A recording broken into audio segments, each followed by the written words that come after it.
So there are premium NFTs and there's the rest. Since the days of the JPEGs that have no utility, JPEGs that are just there due to scarcity, and they do gain their value from being rare, to modern day NFTs, composable NFTs, blue chip NFTs, where the world will go. We will get to a point where the public will be using NFTs, but they won't know that they are actually transacting in NFTs or transacting on the blockchain. So today we are going to cover one of those projects, a blue chip NFT project that has got massive utility, huge potential, and I would like to also make a huge claim, a bold claim. This NFT project could possibly be the first project that is going to reach mass adoption before many others. And the way they are doing it, it's probably the right way. People using NFTs and using the blockchain without realizing they are using the blockchain. Hi guys, this is FD for SageVibe.tv once more, back with another video. This time we are looking at one of our favorite NFT projects, Efinity, powered by Enjin, to Efinity and beyond. So what is Efinity? Fueled by EFI, Efinity is a Polkadot parachain purpose-built for NFTs. It is designed to make the metaverse accessible, infinitely scalable, and decentralized. Efinity is developed by Enjin, one of the pioneers of some blue chip NFTs currently available. A key point to note here, because we now have Enjin as well as Efinity. Enjin is the kind of store of value for NFTs, while the Efinity blockchain is the fuel to move these NFTs cross-chain. Put another way, Efinity is like the internet of NFTs, while Enjin is the set of tools to build the internet. While Enjin is like Efinity's launchpad, the latter is an independent blockchain in its own right. Efinity won Polkadot is slot 7 of the auction number 6. Its list period runs from the 11th of March 2022 to January 2024, so it is a relatively new project. So what is Efinity's value proposition? Here are some interesting numbers. Block times are 12 seconds and you can actually do 2,200 mints per transaction. Here are some key features for Efinity. Cross-chain bridge. NFTs created on other chains can be imported to Efinity using a bridge, since the Efinity hub accepts tokens from other chains. This includes the popular ERC721, ERC1155, ERC20 standards. Incentives. Creators and traders as well as collators are rewarded with the EFI token.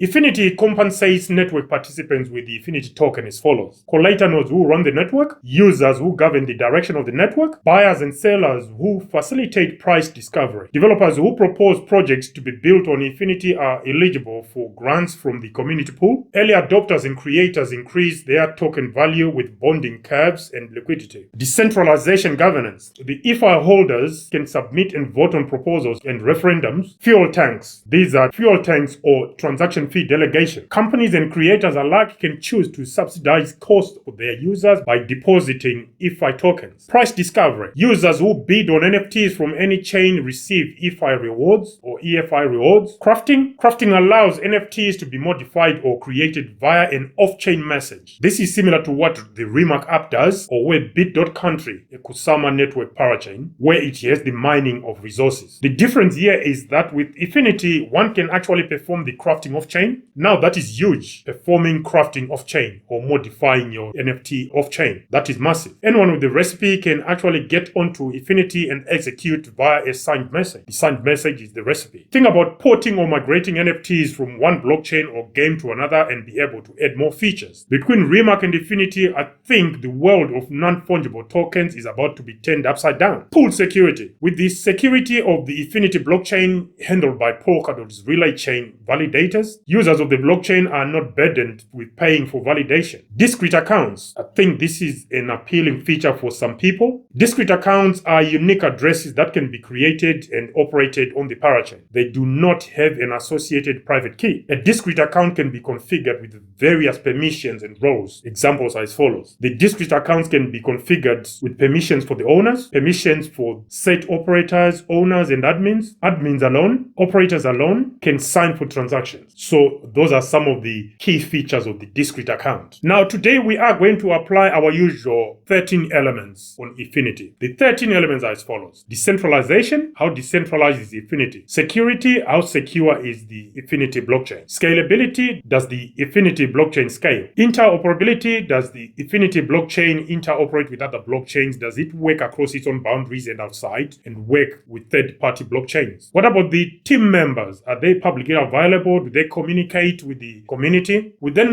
look at social media via Twitter. Does Efinity, the blockchain, have any presence via Twitter? In this case, it might be via their parent project, Enjin. What about Discord? Do they have any Discord members? And then use cases. Does Efinity have any tangible use cases, real world as well as otherwise? Here we are talking of use cases for the tokens or the token, as well as infrastructural use cases. We then consider the tokens issued at Genesis, the maximum tokens available, the tokens in circulation at the point at which we are recording this video, as well as the amount of tokens under the control of insiders. This might include VCs and seed investors. So those will be 13 elements we'll be considering for Efinity to evaluate the risk of investing in Efinity as a project. Now, just to cover some of these elements as an overview before we get to scoring Efinity. On decentralization, the Efinity parachain uses decentralized governance, which means anyone can submit a proposal and the EFI holders have the opportunity to vote on any proposals or referendums put forward. It's a one-man, one-vote scenario with Efinity. Under decentralization, the Efinity also benefits from the deployment on Polkadot and continue to build upon the decentralization approach taken by Polkadot networks. Launching as a parachain as well, rather than as a standalone chain, this has helped Efinity to bootstrap directly a decentralized security service provided by the relay chain of the Polkadot. When it comes to security, the Efinity blockchain is a parachain that uses Polkadot's relay chain validators for its consensus. This then allows the Efinity blockchain to have an independent economic framework, data, and state. When it comes to scalability, Efinity can process up to 700 to 1,000 transactions per second. Enjin's JumpNet also provides gasless minting from other blockchains. Even Ethereum NFTs can be transferred across for free minting. How about that? That's probably the end of high gas fees. Future optimizations of both the Polkadot and the Efinity runtime codes may lead to future scalability enhancement in addition to what we just covered. When it comes to interoperability, Efinity is designed for interoperability. It uses the para-token standard, which allows for tokens designed to that standard to be swapped freely without any friction. That is huge. This is also made possible by the crafting of NFTs, which happens completely off-chain, and anyone with a signed message, which we call the recipe, will be able to execute on the Efinity blockchain. And then we get to the team. There are 115 team members to date. The Enjin team is behind the Enjin coin. The team is expanding their existence throughout the blockchain, and they are also expanding their product ecosystem with Efinity, a cross-chain NFT network powered by the Efinity token, EFI, and built on Polkadot. Enjin was founded way back in 2009 by Maxim Blagov and Wojtek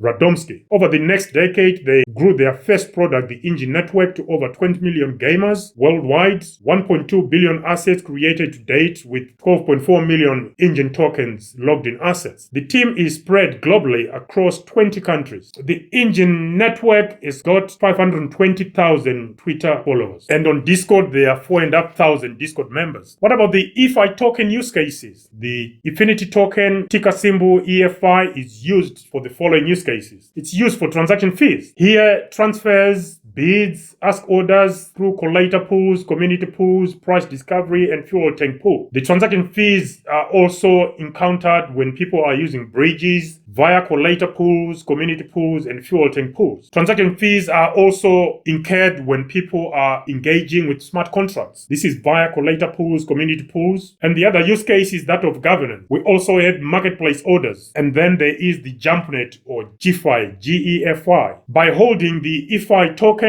users are able to increase the volume of transactions they can transact for free on the JumpNet blockchain. Here are some tokenomics for Efinity. The Efinity token, ticker symbol EFI, is described as the first para-token based on the para-token standard, which is a standard for interoperable cross-chain tokens across the entire Polkadot ecosystem as well as third-party blockchains. The relay chain is Polkadot. Maximum supply is 2 billion. Total tokens issued at Genesis, it's approximately 1 billion. Public sale, 5% for the community. Seed round was 3%. Strategic round was 5% for early backers. Early round was 7% for early backers. Staking and pools, 15%. ecosystem development 35%, tokens allocated to the team 10%, tokens allocated to the company behind Efinity, which is Enjin 20%. And the EFI token distribution summary is as follows. Community is a total of 55%, early backers is 15%, founding team is 10%, the company, which is Enjin, is 20%. Now let's go to some scoring. So on decentralization, we are going to give Efinity 7.5 points out of 10. On security, we are going to give Efinity 7.5 points out of 10. On scaling, we are going to give Efinity 7.5 points out of 10. On interoperability, we are going to give Efinity 10 out of 10. On the project team, we are going to give Efinity 10 out of 10. On social media via Twitter, we are going to give Efinity 7.5 points out of 10. On the age of the project, we are going to give Efinity 2.5 points out of 10. On social media via Discord, we are going to give Efinity 5 points out of 10. On use cases, Efinity has got these in bucket loads. We are going to give Efinity maximum points 10 out of 10 for that. Tokens issued at Genesis, we are going to give Efinity 7.5 points out of 10. Tokens in circulation, we are going to give Efinity 5 points out of 10. Maximum tokens available, we are going to give Efinity 5 points out of 10. Inside the token allocation, we are going to give Efinity 2.5 points out of 10. This then gives us a mega total of 87 out of 130. 130 is the maximum possible score available. Simple mathematics, 13 elements by maximum 10 points available, that gives us 130. So 87 out of 130 gives us the could go to 0 category, which means Efinity could go to 0. Just like most of the excellent projects we've reviewed, only a couple have gone to the next level, which is the potential level, which is between 90 and 109 points out of 130. So what does this mean? To us, Efinity is a project with a lot of potential. With what's going on, especially the integration of the JumpNet blockchain for free minting of NFTs, we think that is game changing. Having a bridge that allows for Ethereum NFTs to be ported across, that is game changing. Composable NFTs, where a message is applied off-chain, that is groundbreaking. We also think the way Efinity is interacting with Enjin is groundbreaking. This is going to mean that the public, the wider public outside the crypto space, they might actually start interacting with the blockchain without realizing they are interacting with the blockchain. It will probably take just a simple case of one of the device manufacturers from mobile phone handsets, tablets, laptops, and PCs. If those can be made to have integrated applications that are based on the blockchain, most of the public out there would think they will be using the blockchain without realizing it. What do you think, guys? Do you think Efinity has got a future? Are you invested in Efinity? If so, are you going to be increasing your position in Efinity based on this video? Comments down below. Please, guys, also whilst you're down there, don't forget to click like and subscribe as well as smash that notification bell. I would like to hear your thoughts on this. Bear in mind that we only have one Twitter account. That's the only social media we've got. We'll put a link below, but you can also check that on our bios. If you come to Twitter and you follow us, you also notice that we do giveaways from time to time, and these are genuine giveaways. All we ever ask for, if you are a chosen winner, is for you to send a compatible wallet. We don't ask you for anything else. We do not ask, I repeat, we do not ask you to send us anything for us to double. No, it's free to participate in our giveaways, and we do choose a winner randomly. If you are chosen, all we ask is a compatible wallet. If we are giving away Bitcoin during that period, we will ask for a Bitcoin compatible wallet. If we are giving away Cardano, we'll ask for a Cardano or ADA compatible wallet. That's all we ever ask for. So please follow us on Twitter, and please, guys, subscribing is free. Just click subscribe and move on. Even if you don't intend to come back, I will still appreciate you and I will value your contribution. Thank you very much, guys. This is FD for Sage5.TV signing out. Until next time, bye.